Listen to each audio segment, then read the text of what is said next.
Entonces, modificamos la velocidad a través de la regulación de la tensión o de la modificación del flujo de excitación. ¿Se entendió hasta ahí? Sí. Esta variación que tienen acá del par, yo recién les decía que en esta primera parte, mientras yo no modifico el flujo, no se modifica el momento. En esta segunda parte, sí hay una modificación del flujo, por lo tanto se modifica el par. Es muy tenue, quizás está exagerada un poco acá la curva. Es muy tenue esta variación, porque la influencia que tiene el par sobre el momento es muy pequeña frente a la variación que va a tener el momento como consecuencia de la corriente. ¿Está bien?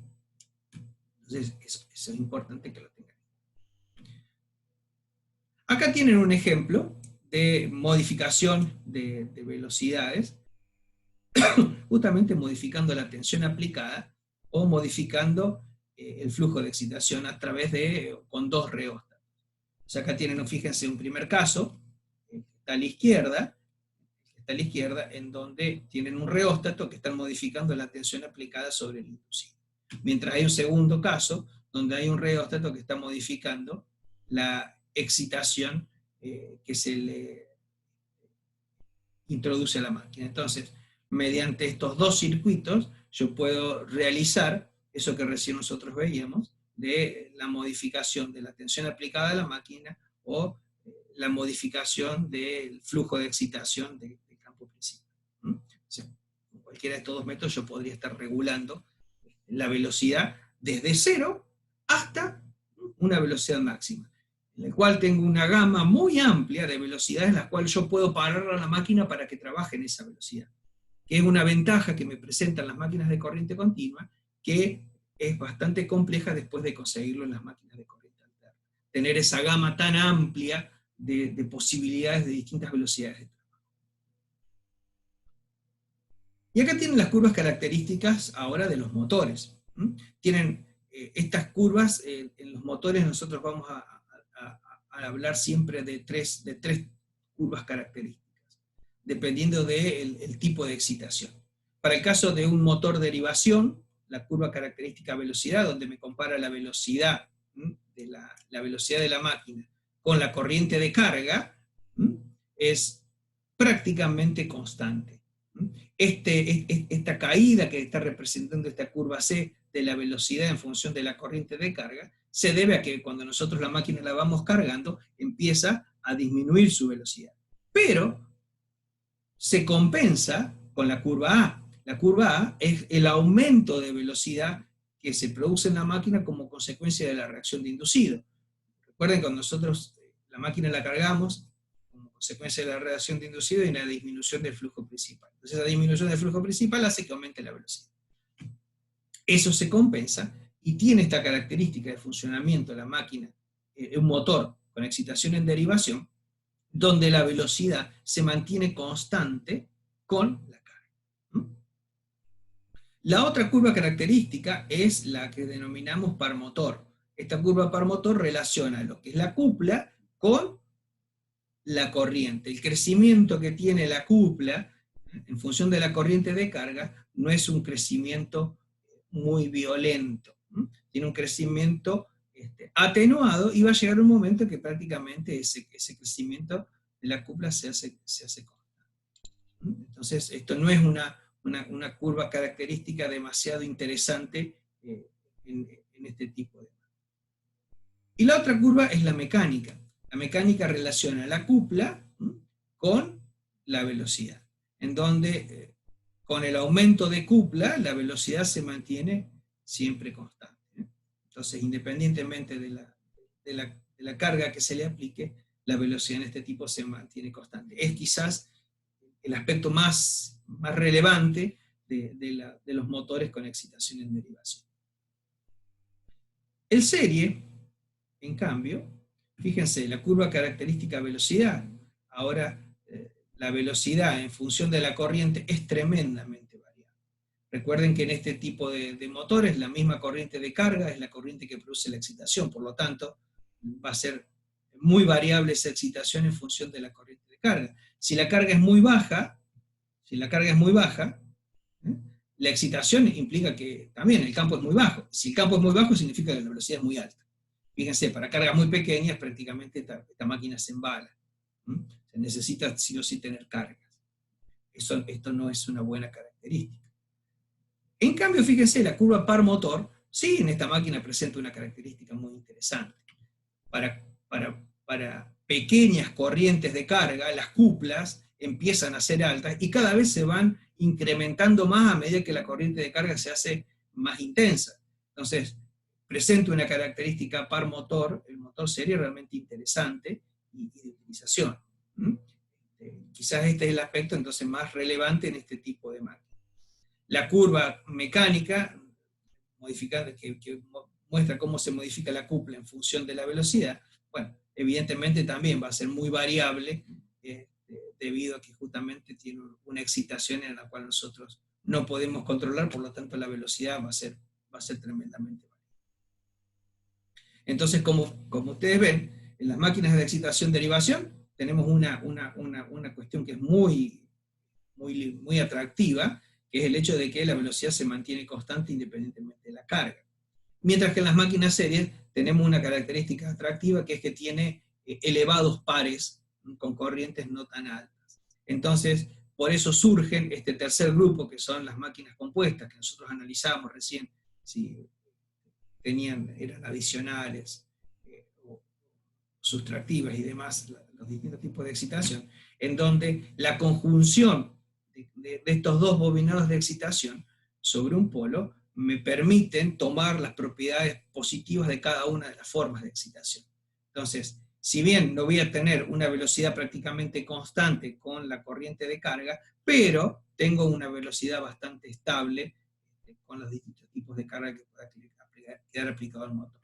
También tengo una curva de crecimiento de par motor interesante, para el caso de una máquina compuesta, y la característica mecánica, si bien también no es súper constante como en una máquina de derivación, pero es bastante estable y no tan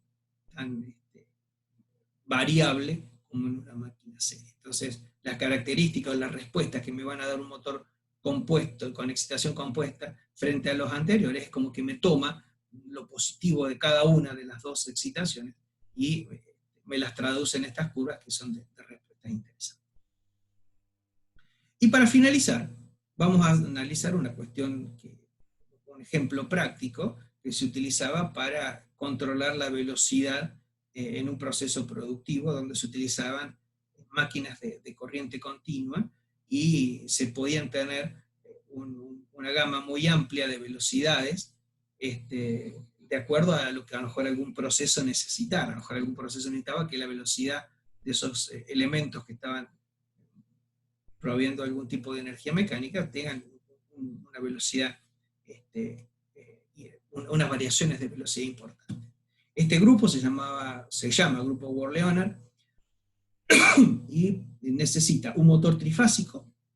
Ese motor trifásico es el que le va a entregar energía mecánica a un generador de corriente continua, y ese generador de corriente continua es el que le va a proveer de energía eléctrica a un motor de corriente.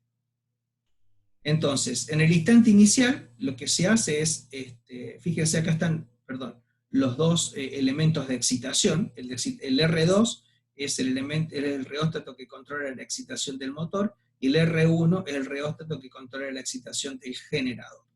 Entonces, para justamente controlar y modificar la velocidad, nosotros vamos a entender que vamos a arrancar con una velocidad 0, y después nos vamos a posicionar en alguna velocidad de trabajo. Es decir, que vamos a tener que ir aumentando esa velocidad. Esto se puede hacer, y en el instante inicial lo que se hace es controlar estas dos excitaciones, de modo que en el instante inicial la excitación sobre el motor sea la máxima excitación, mientras que la excitación sobre el generador sea la mínima, sea 0. Entonces, una vez que este motor trifásico comienza a mover al generador, este generador, al comenzar a girar, cuando nosotros, si no lo estamos excitando, no va a producir ninguna tensión en bornes, por lo tanto este motor no se va a mover, va a estar detenido. Una vez que nosotros lo empecemos a excitar al generador, va a empezar a generar una determinada tensión en bornes, y va a empezar a alimentar al motor. ¿Mm? Por lo tanto, el motor va a comenzar a funcionar, se va a comenzar a mover. A medida que nosotros vayamos aumentando la excitación del generador, va siendo cada vez más intensa esa tensión que se va a ir aplicando sobre el motor, hasta nosotros podemos llegar hasta el valor de la tensión máxima que le podemos aplicar. Entonces, en ese instante habremos llegado al valor de la velocidad básica que recién veíamos. Una vez que nosotros llegamos al valor de la velocidad máxima, si nuestro sistema necesita tener una velocidad más elevada, bueno, podemos comenzar a trabajar sobre el reóstato 2 de manera de disminuir la corriente de excitación sobre el motor, de manera que ese flujo empieza a disminuir. Una vez que empieza a disminuir ese flujo, el motor seguirá aumentando su velocidad hasta que podamos llegar a la velocidad máxima. Yo recién no sé si se los dije, pero la velocidad máxima es entre 3 y 4 veces el valor de la velocidad básica. Si nosotros superamos ese valor, estamos sometiendo al motor a una condición de riesgo mecánico, de manera que por los rodamientos, por las bujes que tenga, por los elementos mecánicos de fricción, esta máquina se puede llegar a destruir. O sea que nosotros, mediante este método, podemos posicionar a este motor a trabajar a una velocidad entre 0 y la velocidad máxima. O sea que la gama o la amplitud de velocidades en las cuales yo puedo poner a trabajar este motor es realmente muy. Bueno, y hasta acá hemos llegado entonces con todos los temas que estaban previstos que veamos en la parte de máquinas de corriente.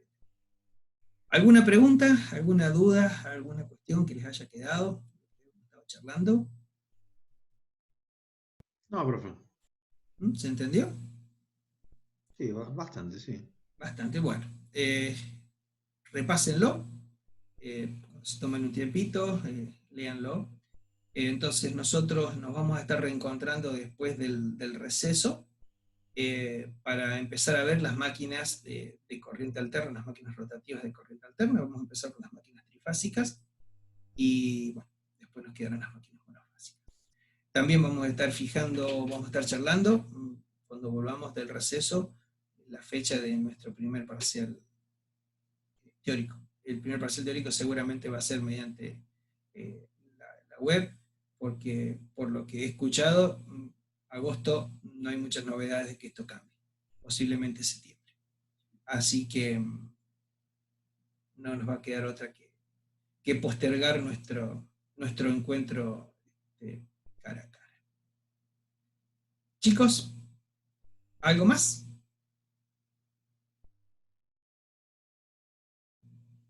Bueno, si no hay nada más, les mando un abrazo muy grande, que tengan un buen receso, que lo puedan aprovechar, el que vaya a rendir materias, rinda materias, el que tiene que rendir parciales, que rinda parciales, y bueno, el que va a descansar, que descanse. Así que cuídense mucho y nos estamos viendo allá por la última o primera semana de agosto, no sé qué día cae de la primera clase. Les estaré pasando en su momento el link como venimos haciendo.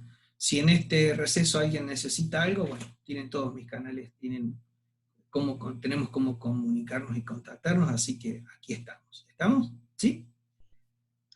Gracias, profe. Les mando un gran abrazo, cuídense mucho y nos vemos después del receso. Igual, nos vemos. Chao chicos. Chao, chao.